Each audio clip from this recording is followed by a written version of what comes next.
Benar Tuhan, bagi Engkau tidak ada yang mustahil. Buat setiap kami yang ada di tempat ini Tuhan, apapun yang kami alami, apapun yang sedang terjadi dalam hidup kami, biar hari ini hati kami teguh, hati kami kokoh, bahwa di dalam Tuhan tidak ada yang mustahil.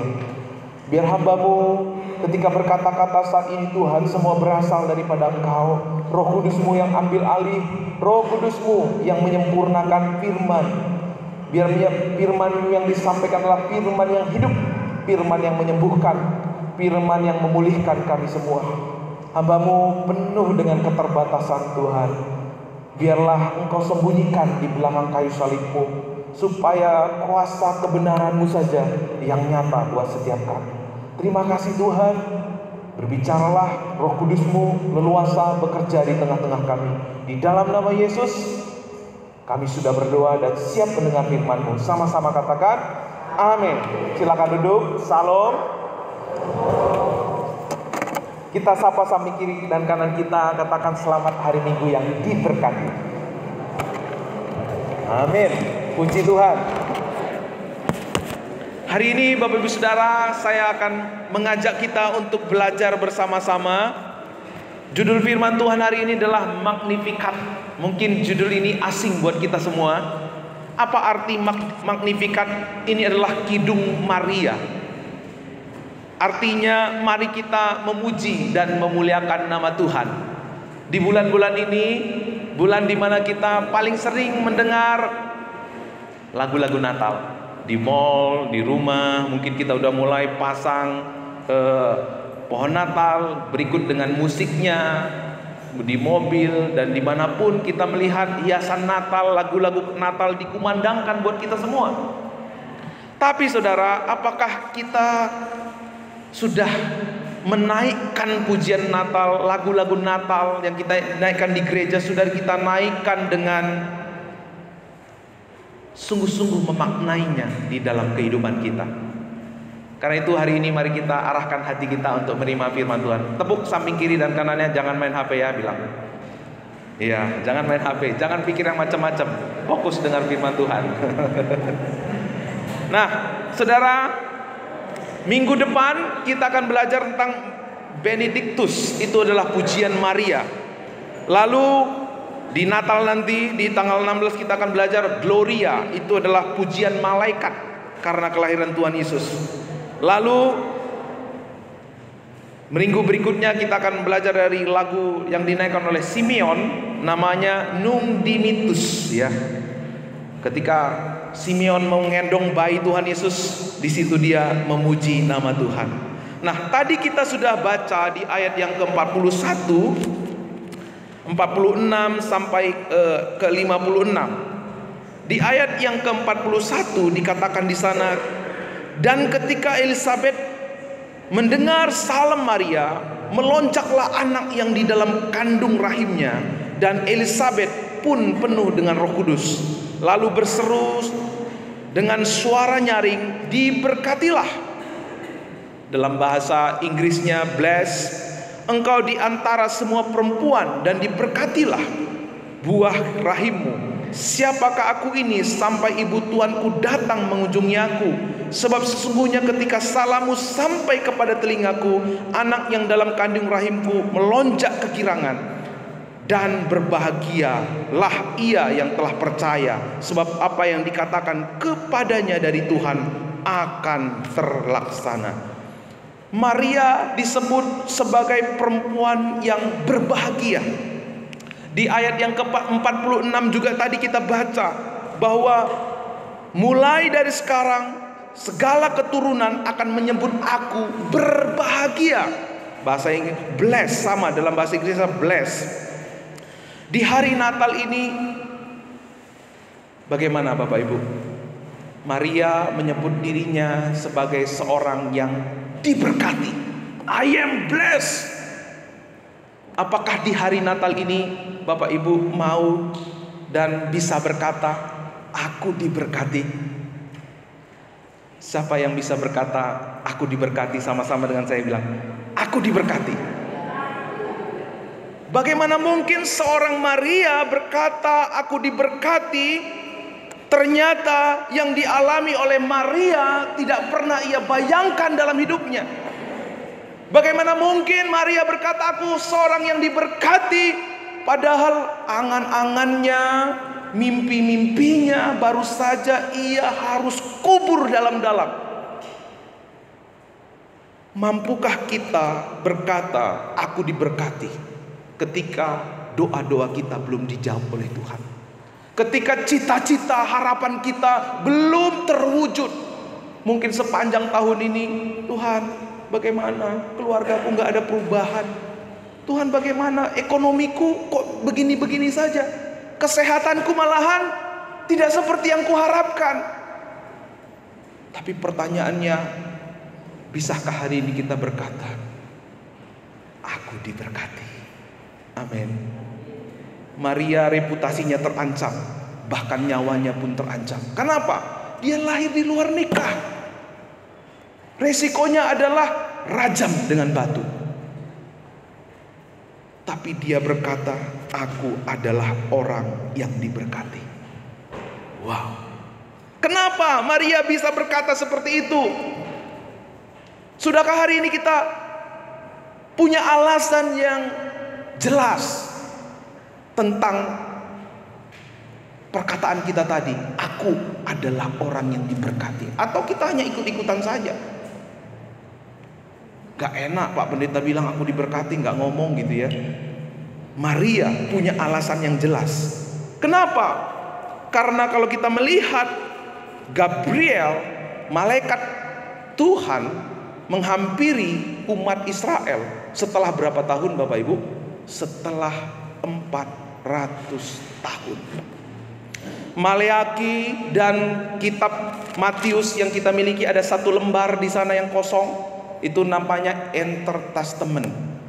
Itu jaraknya berapa tahun Bapak Ibu? 400 tahun.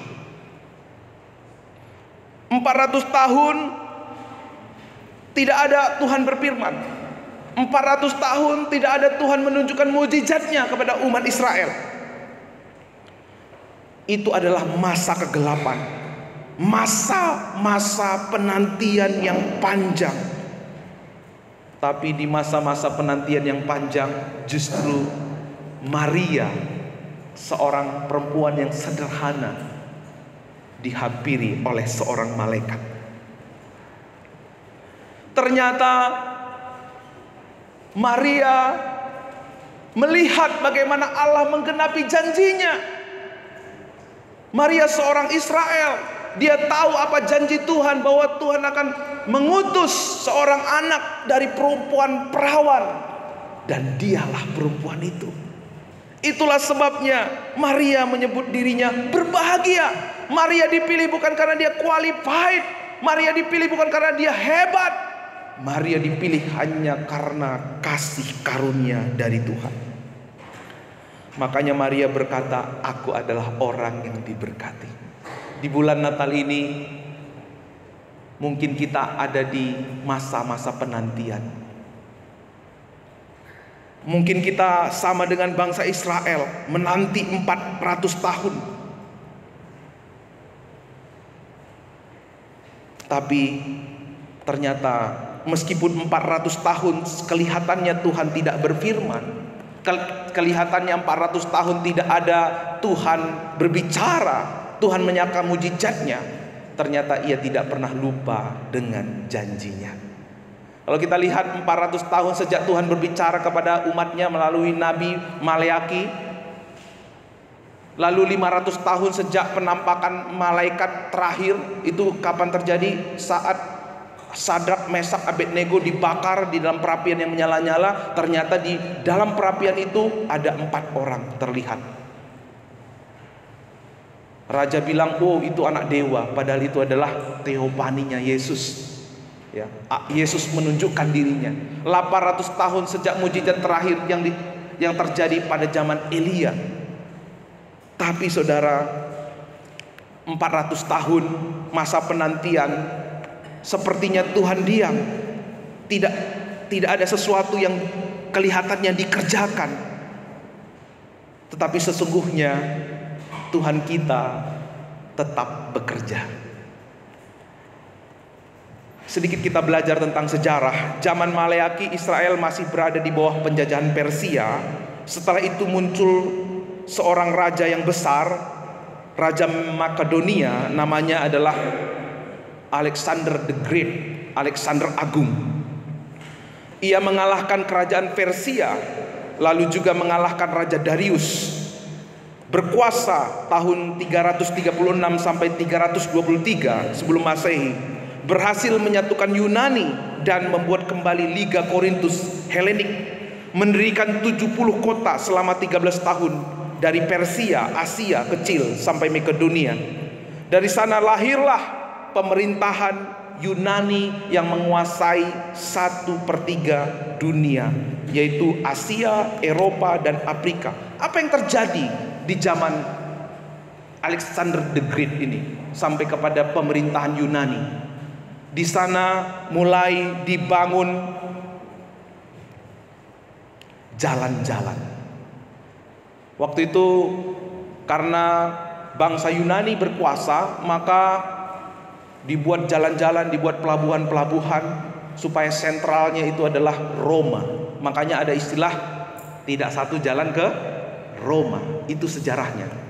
Lalu pada zaman itu diciptakanlah yang namanya Pax Romana. Pax Romana itu apa? Hukum, peace, Roman peace.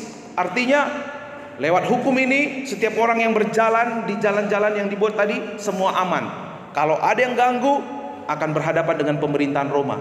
Nggak boleh main-main.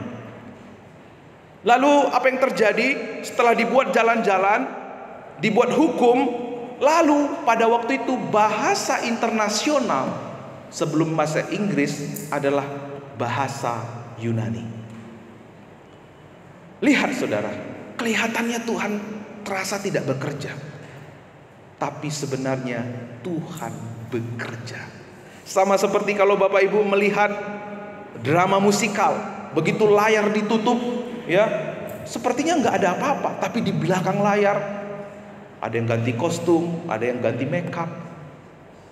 Kelihatannya Tuhan tidak bekerja, tetapi sebenarnya Tuhan tetap bekerja.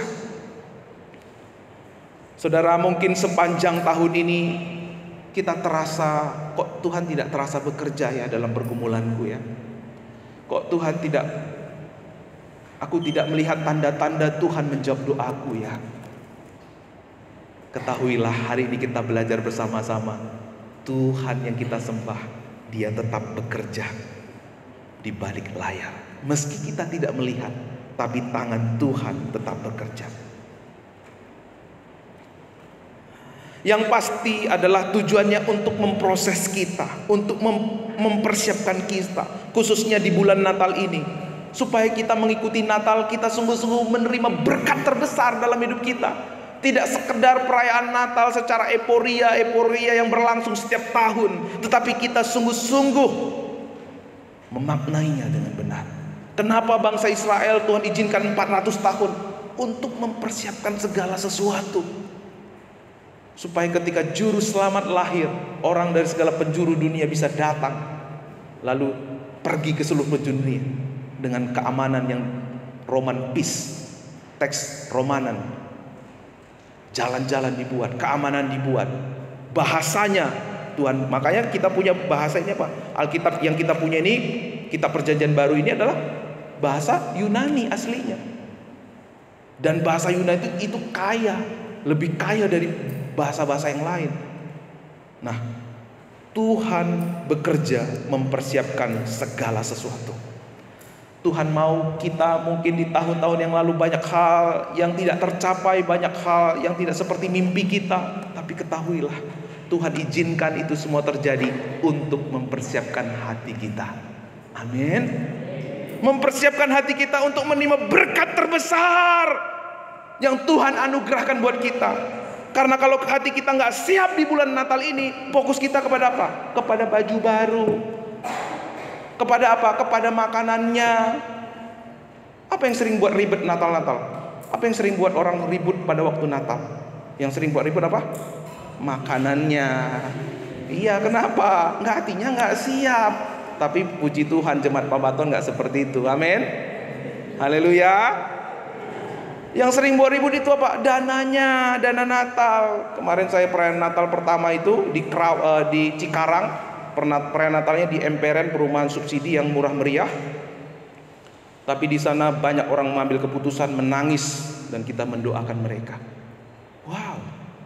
Bukan karena kemewahannya, bukan karena dananya yang besar.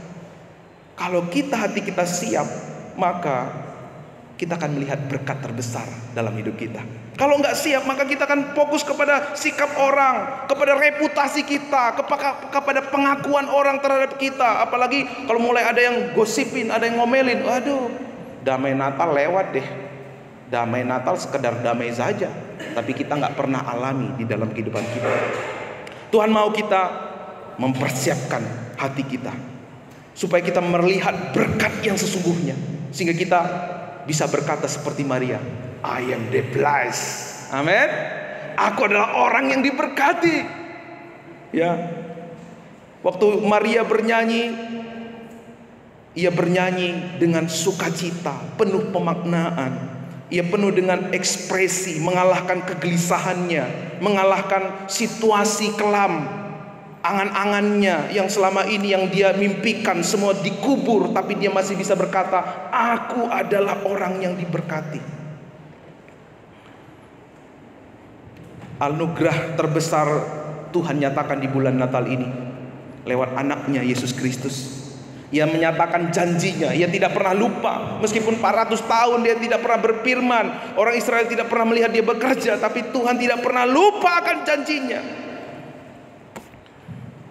Karena Allah kita adalah Allah yang setia.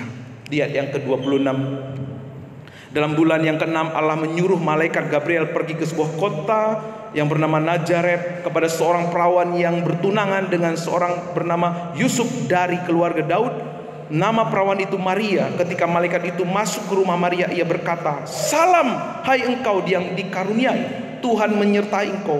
Maria terkejut mendengar perkataan itu, lalu bertanya dalam hatinya, apakah arti salam itu? Kata malaikat itu kepadanya, jangan takut hai Maria, sebab engkau beroleh apa Bapak Ibu?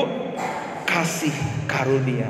Saudara, ayo kita baca sama-sama. 1, 2, 3 ya. Hanya karena Tuhan tidak berbicara dan tidak saudara bisa lihat Tuhan bekerja, bukan berarti dia tidak melakukan apa-apa.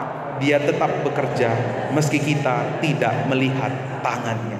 Amin.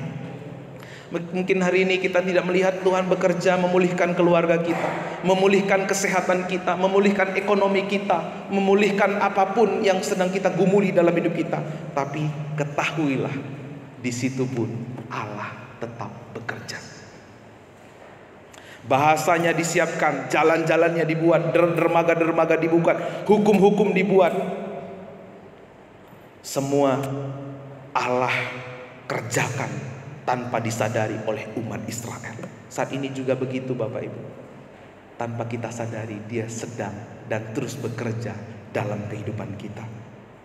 Makanya kita bernyanyi, saat ku tak melihat jalanmu, saat ku tak mengerti rencanamu, namun tetap ku pegang janjimu, pengharapanku hanya amin. Puji Tuhan. Karena saudara, hidup kita bukan tentang jalan kita. Hidup kita ini bukan tentang diri kita. Hidup kita ini semua tentang siapa? Tentang Yesus. Tentang Tuhan. Caranya Tuhan, kekuatannya dari Tuhan, tujuannya dari Tuhan. Makanya yang kita butuhkan bukan bagaimana Tuhan menjawab doa kita, bukan bagaimana kita merasakan kehadirannya, tapi yang kita butuhkan Tuhan, yang perlu kita tahu bahwa Tuhan sedang mempersiapkan hati kita untuk menerima mujizat, berkat terbesar, rencangan yang paling mulia yang pernah ada di dunia untuk dinyatakan di dalam kehidupan kita. Dalam ayat 26 sampai ayat yang ke 29 dikatakan engkau yang dikaruniai. Maria dikatakan sebagai engkau yang dikaruniai. Sebab engkau beroleh kasih karunia di hadapan Allah. Ini yang membuat Maria berkata, aku diberkati. Karena Maria tahu dia adalah orang yang menerima karunia dari Tuhan. Waktu saudara bisa memaknai Natal dengan sungguh-sungguh, dengan baik dan benar, saudara adalah orang yang dikaruniai oleh Tuhan. Ketika Maria sungguh-sungguh menyadari bahwa ia adalah orang yang dikaruniai oleh Tuhan, maka dia berkata, I am the blessed. Aku adalah orang yang diberkati. Pengertian orang berkat zaman ini apa Bapak Ibu? Kekayaan, kehormatan, jabatan. Tapi saudara, apa yang Alkitab katakan tentang berkat? Waktu Maria menerima firman dari malaikat Gabriel, tidak sekonyong-konyong membuat Maria menjadi kaya. Pakaiannya jadi mahal-mahal, rumahnya jadi tersulap jadi rumah yang mewah. Tapi Maria tetap dalam kesederhanaannya. Pada waktu Maria mempersembahkan korban, dia tidak mempersembahkan korban sapi lembu. Tapi yang dipersembahkan apa? Jangankan sapi lembu, kambing pun dia nggak bisa sampaikan kepada Tuhan. Yang dia berikan apa? Hanya merpati. Artinya Maria bagaimana bisa berkata aku diberkati, padahal dia biasa-biasa saja, ekonominya biasa saja. Dengar baik Bapak Ibu Saudara, bahwa berkat yang sesungguhnya bukanlah berkat materi atau jasmani, tapi berkat yang sesungguhnya adalah berkat rohani. Lewat apa yang dikaruniakan oleh Allah lewat anaknya Yesus Kristus. Bisa nggak Tuhan pakai cara lain untuk tidak memakai Maria? Bisa. Tapi mengapa Tuhan memakai Maria yang sederhana, yang miskin, yang biasa-biasa saja? Karena saudara, Tuhan mau kasih tahu bahwa hidup kita bukan tentang rencana kita, bukan tentang tujuan kita, bukan tentang cara kita. Sering sekali ketika kita mau datang kepada Tuhan, melayani Tuhan, hidup untuk Tuhan, kita selalu berpikir cara saya, kekuatan saya, hikmat saya. Makanya kita nggak mungkin bisa memuliakan Tuhan. Kita akan capek, kita akan letih. Waktu kita menyadari karunia dari Tuhan, itu adalah berkat yang terbesar dalam hidup kita. Kita akan dibawa kepada satu pengertian, oh iya, bukan caraku Tuhan, Tuhan sendiri cara itu. Makanya Tuhan perkenalkan dirinya, akulah jalan, kebenaran, dan hidup. Tuhan cara itu. Dia akan menuntun kita lewat Roh Kudusnya. Ayat 46, lalu kata Maria, jiwaku memuliakan Tuhan dan hatiku bergembira karena Allah juru selamatku, sebab ia telah memperhatikan kerendahan hambanya. Sesungguhnya mulai dari sekarang segala keturunan akan menyebut aku berbahagia. Bukan karena berkat jasmani, bukan karena ia qualified, bukan karena dia sakit lalu disembuhkan, bukan karena miskin lalu ia menjadi kaya, bukan karena apapun yang ia alami secara materi jasmani dalam hidupnya. Dia berkata, aku diberkati, aku ini adalah orang yang dikaruniai. Hanya satu alasannya, ia melihat janji Tuhan digenapi dalam hidupnya. Ia yang sederhana, ia yang tidak qualified, dilayakkan oleh Tuhan untuk dipakai Tuhan menjadi alatnya. Ada penggenapan janji Tuhan. Makanya Maria berkata, aku adalah orang yang diberkati. David Platt, seorang pengkhotbah, berkata, kebutuhan utama kita tidak pernah bersifat fisik. Kebutuhan utama kita selalu bersifat spiritual. Maria dipilih bukan karena kehebatannya atau kualifikasinya, melainkan hanya karena kasih karunia dari Tuhan. Dia sederhana, dia bukan pinter-pinter amat, dia gak qualified, tapi dia dikarunia oleh Tuhan. Bahkan Yesus kita lahir di kandang domba. Coba Yesus bisa nggak lahir di kerajaan? Bisa. Orang dia raja, dia Allah. Tapi kenapa dia lahir di kandang domba? Supaya orang-orang yang sederhana seperti saya, seperti saudara, bisa datang kepada Tuhan. Coba kalau dia lahir di kandang domba, di istana yang megah, mungkin saya nggak bisa datang. Yang bisa datang siapa? Pejabat-pejabat, raja-raja, pembesar-pembesar. Tapi hari ini mungkin saudara memandang, Tuhan, aku ini sederhana, aku ini tidak bisa buat apa-apa, banyak kekuranganku, banyak kelemahanku. Justru Tuhan datang untuk orang-orang yang seperti itu. Justru Tuhan datang untuk kita yang penuh dengan keterbatasan dan kekurangan. Maria tidak menyanyikan lagu Magnificat pada waktu Maria, ya. Maria tidak menyanyikan Magnificat saat dihampiri malaikat atau saat sedang sendiri. Dari sini kita belajar satu hal yang sangat penting di hari Natal ini. Maria tidak memuji Tuhan, memuliakan Tuhan pada waktu dia sendiri, pada waktu dia dihampiri oleh malaikat. Tapi sama-sama kita baca, tapi Maria memuji, memuliakan Tuhan saat berjumpa dengan Elisabet. Lihat saudara, bagaimana pola Tuhan bekerja. Tuhan itu bekerja lewat sepasang kekasih yang saling mencintai.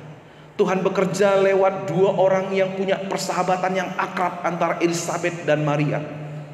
Dan sampai hari ini juga Tuhan bekerja di mana ada persekutuan kasih. Amin. Oleh sebab itu, mari kita bergiat dalam persekutuan kasih. Karena Tuhan sudah menunjukkan di tempat mana, di orang-orang yang bagaimana dia bekerja. Karena Allah kita sendiri adalah Allah Tritunggal. Allah Bapa, Allah Anak, Allah Roh Kudus. Kalau disimpulkan, siapa itu Allah? Allah itu adalah persekutuan kasih. Di mana ada persekutuan kasih? Kalau kita cuma seminggu sekali ketemu, emang terbangun persekutuan kasih?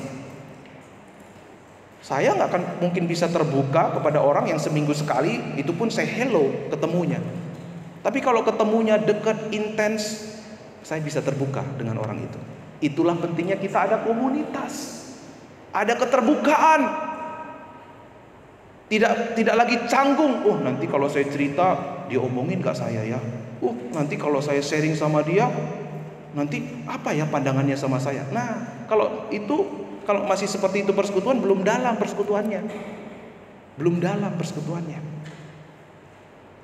Tapi persekutuan kasih itu sampai kita terbuka. Karena kita satu tubuh. Tubuh itu tutup menutup enggak? Enggak. Tangan enggak menutup diri terhadap kaki. Jantung enggak menutup diri untuk hati. Terbuka. Ya betul, kita nggak bisa terbuka untuk semua orang. Makanya kita perlu komunitas kasih.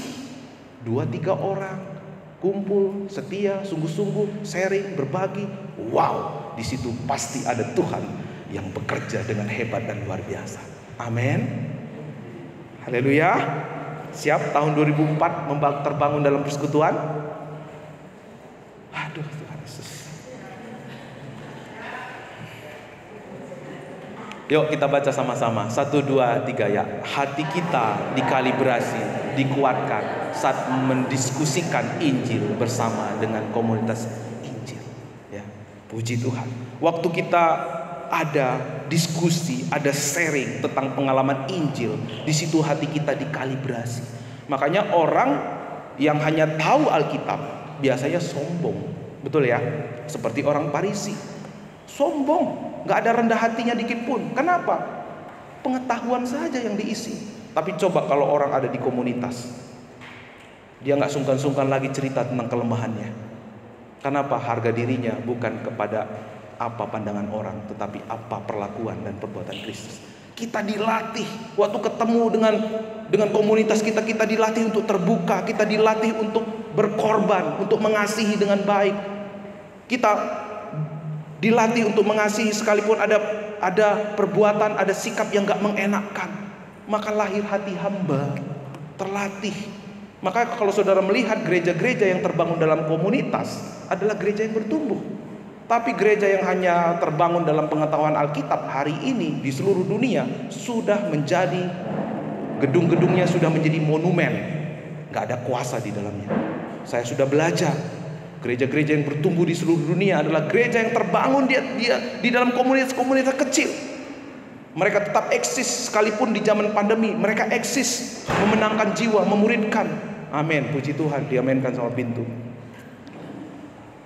Tetap eksis. Nah saudara, sekarang pertanyaannya, mau gak kita menjadi gereja yang terus melihat Tuhan bekerja di tengah-tengah kita? Maukah kita menjadi gereja yang produktif? Kita hari ini ulang tahun gereja. Bagaimana kita memaknai ulang tahun ke-57? Seharusnya kalau 57 tahun udah punya cucu ya Bapak Ibu ya. Sudah punya cucu, benar gak? Nah, karena sering sekali apa? Kembali ke kita berpikir cara kita. Kita berpikir kekuatan kita. Kita berpikir apa? Tujuan kita. Hari ini mari kita bertobat. Caranya dari siapa? Dari Tuhan. Tujuannya dari siapa? Dari Tuhan. Kekuatannya dari mana? Dari Tuhan. Tuhan sudah menunjukkan caranya bagaimana gereja bertumbuh. Di masa pandemi kemarin gereja-gereja yang fokus kepada komunitas bertumbuh. Ada jiwa-jiwa yang dimenangkan. Ada orang-orang yang terus dimuridkan. 2 tahun kemarin terjadi pandemi, kita nggak tahu di 2024 itu terjadi apa. Gereja itu, makanya gereja disebut apa? Alam maut tidak akan menguasainya. Kalau gereja terhenti gara-gara situasi kondisi, itu bukan gereja namanya. Gereja yang kekal itu, gereja yang sesungguhnya itu alam maut tidak menguasai. Artinya apa? Tetap eksis, tetap produktif. Ada kekuatan, ada kebersamaan, ada komunitas yang komitmen.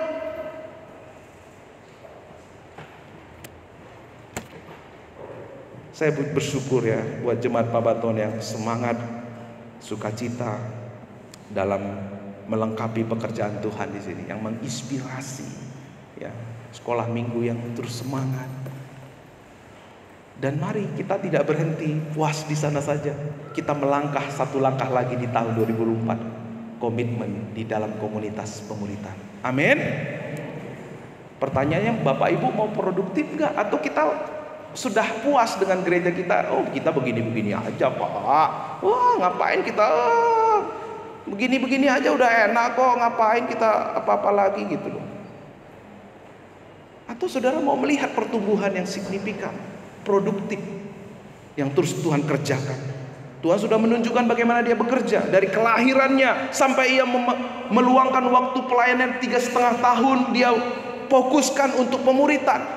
12 orang, fokus kepada 3 orang, Yohanes, Andreas, Yakobus. Lalu dari 3 orang kepada 12 orang, dari 12 orang kepada 200 orang, dari 200 orang kepada 3.000 orang, dari 3.000 orang kepada 5.000 orang, dari 5.000 orang kepada seluruh dunia. Jadi mari saudara, kita ada di sini ya, tadi panggilan sekolah minggu, pelajaran sekolah minggu fokus kepada panggilan sorgawi. Fokus pada panggilan sorgawi dengan cara apa? Caranya dari Tuhan, kekuatannya dari Tuhan. Kita lanjutkan. Lagu nyanyian Maria Magnificat menunjukkan karakter atribut Allah. Apa karakter atribut Allah? Dia, ayat 49, dia adalah Allah yang maha kuasa. Dia adalah Allah yang terhebat. Di ayat 31, 33, bahwa dia adalah Allah yang sesungguhnya engkau akan mengandung akan melahirkan seorang anak laki-laki. Hendak engkau menamai dia Yesus. Ia akan menjadi besar dan akan disebut anak Allah yang maha tinggi. Dan Tuhan akan mengaruniakan kepadanya tahta Daud bapa leluhurnya. Dan ia akan menjadi raja kaum keturunannya Yakub sampai selama-lamanya. Kerajaannya tidak akan berkesudahan. Natal adalah inkarnasi, bukti tertinggi dari manifestasi kemahakuasaan Allah. Allah yang kekal mau menjadi manusia. Makanya dikatakan dalam 1 Yohanes 1 bahwa firman itu telah menjadi manusia. Itu adalah bukti kekuasaan Tuhan. Banyak orang berkata, gimana mungkin Pak Tuhan orang Kristen jadi manusia? Pertanyaannya, Kalau mereka percaya bahwa Tuhan bisa menjadi firman, mengapa mereka tidak mau percaya bahwa Allah bisa menjadi manusia? Jadi firman aja bisa, apalagi jadi manusia. Itu menunjukkan kepada kita bahwa Allah kita adalah Allah Maha Kuasa.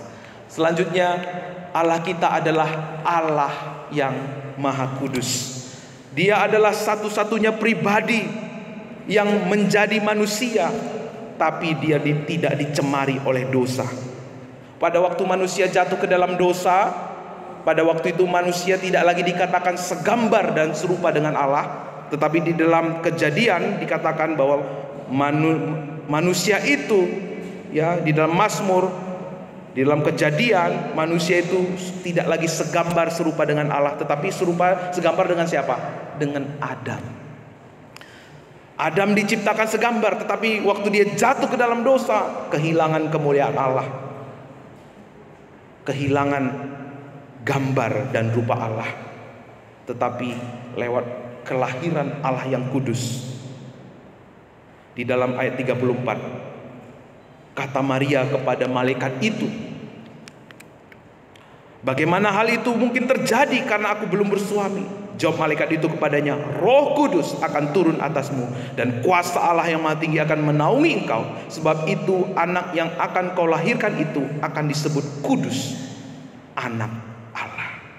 Satu-satunya pribadi yang dikandung daripada Roh Kudus, lahir dari anak darah Maria, yaitu Yesus. Natal adalah inkarnasi Kristus. Satu-satunya pribadi manifestasi kekudusan Allah. Allah yang menjadikan manusia tanpa mewarisi kerusakan dosa. Dan kita juga mengenal di Natal ini bahwa Yesus itu lahir adalah pribadi yang penuh dengan rahmat.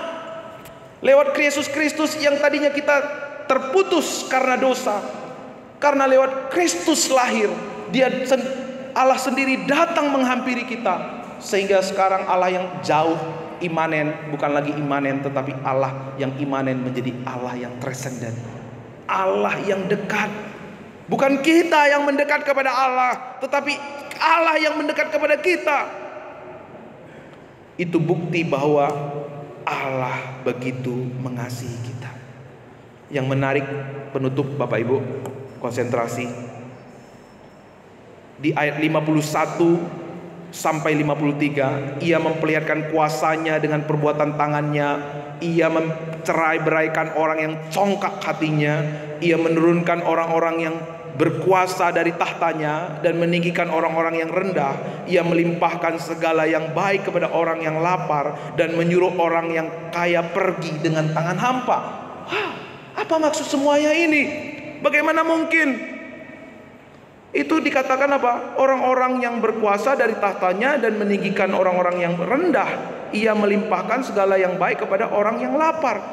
Wah, ini kan kebalikan Bapak Ibu. Kebalikan dari pola dunia. Biasanya orang kaya itu adalah orang yang terkuat. Biasanya orang yang berkuasa itu orang yang aman. Tetapi kenapa dibilang direndahkan, pulang dengan tangan hampa? Kenapa? Ini mirip dengan khotbah Yesus di bukit di Matius 5. Ini semua menceritakan kepada kita tentang pola Injil. Pola Injil itu beda dengan pola dunia.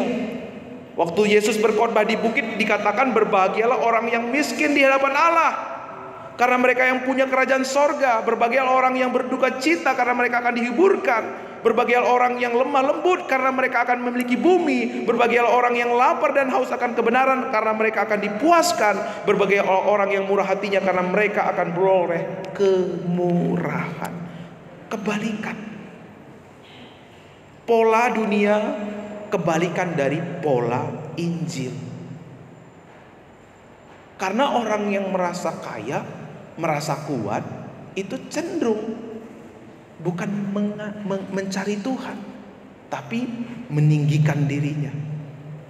Tapi justru waktu kita menjadi orang yang miskin di hadapan Allah, kita menjadi orang yang berduka cita di hadapan Allah, orang yang lemah lembut, orang yang lapar dan haus, justru mereka lah orang-orang yang akan melihat kemuliaan Tuhan. Justru mereka lah orang-orang yang akan melihat penggenapan janji Tuhan. Sama seperti Maria. Maria itu tidak qualified. Maria itu dipakai Tuhan bukan karena dia lebih kudus, bukan karena dia lebih baik dari orang lain, tapi semua karena anugerah Tuhan. Ini semua mengingatkan kita untuk kita selalu hidup karena kasih karunia dari Tuhan.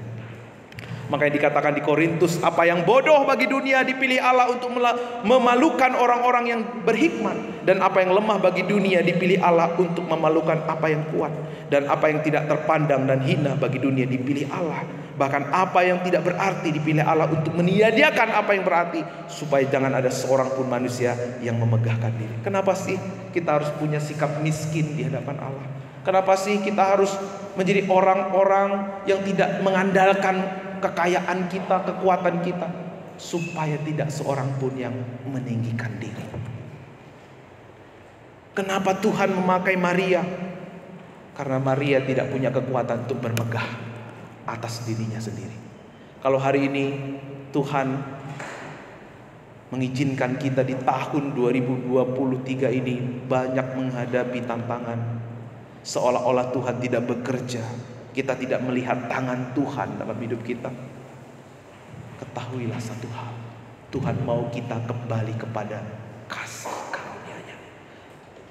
Kalau kita kembali kepada kasih karunia, waktu engkau sakit, engkau tidak menjadi lemah. Waktu kita kembali kepada kasih karunia, waktu engkau kaya diberkati dengan materi, engkau tidak menjadi sombong, engkau tidak menjadi lupa diri, tapi engkau berkata, Tuhan, aku adalah orang yang diberkati. Aku adalah orang yang mau dipakai Tuhan, mau memuliakan Tuhan lewat apa yang Tuhan izinkan terjadi dalam kehidupanku. Injil menunjukkan kepada kita ketiga atribut Allah. Allah itu maha kuasa, Allah itu maha kudus, Dia adalah maha kasih buat kita. Semuanya itu kita bisa lihat lewat karya salibnya yang luar biasa. Supaya hari ini saudara dan saya bisa berkata, aku adalah orang yang diberkati, aku adalah orang yang dikaruniai, bukan karena materi yang kita miliki, tapi Dia yang maha kuasa, Dia yang maha tinggi, Dia yang maha kudus, mau memperhatikan kita yang hina, penuh dengan kekurangan, layak dihukum, tapi Dia memperhatikan kita, supaya kita tidak lagi mengandalkan usaha kita, kita tidak lagi mengandalkan kekuatan kita. Waktu kita berkata aku diberkati, karena kita memandang kasih karunia-Nya, janjinya yang tidak pernah terlupakan. Dalam mengakhiri tahun ini, mari kita menyongsong tahun yang baru dengan satu pandangan. Pandanglah kehidupan dengan lensa Injil. Hidupilah, jalanilah kehidupan dengan pola Injil. Di ayat 33, dan Tuhan Allah akan mengaruniakan kepadanya tahta Daud bapa leluhurnya, dan Ia akan menjadikan raja atas kaum keturunan Yakub sampai selama-lamanya, dan kerajaannya tidak akan berkesudahan. Dan Ia akan menjadi raja atas kaum keturunannya, kerajaannya tidak akan berkesudahan. Kristus selamanya berdaulat dan memegang kendali dalam hidup kita. C.S. Lewis berkata, anak Allah yang maha mulia, pribadi yang Tritunggal yang mulia, mau menjadi bayi yang tidak berdaya, lahir di tempat yang hina, supaya kita yang hina tidak berdaya menjadi anak-anak Allah yang mulia. Itulah makna Natal. Itulah maksud Tuhan kenapa di tahun kemarin kita banyak menghadapi, banyak melewati apapun itu. Apakah sukacita, apakah duka cita. Karena Tuhan mau kita kepada satu titik, bahwa Allah yang mulia, Allah yang tinggi, Allah yang kudus mau menghampiri saya. Dia datang untuk menyelamatkan saya. Dia datang untuk menebus saya. Dia datang untuk memulihkan, menyembuhkan, membawa hidup saya kepada kehidupan yang penuh arti. Karena Injil, berkat bukanlah yang jasmani atau materi, tetapi yang rohani dan kekal. Karena Injil, berkat terbesar yang kita miliki adalah kecukupan Kristus. Kristus cukup bagi kita. Karena Kristus, karena Injil, tidak perlu takut dan khawatir akan masa depan karena kedaulatan Kristus. Karena Injil, saudara sadar bahwa tidak baik hidup eksklusif, tidak baik hidup sendiri, tidak baik hidup tertutup, tetapi menjalaninya bersama dengan komunitas Injil akan membawa kita kepada rencananya. Mari kita tunduk kepala. Saat yang indah untuk kita merespon kebenaran firman Tuhan.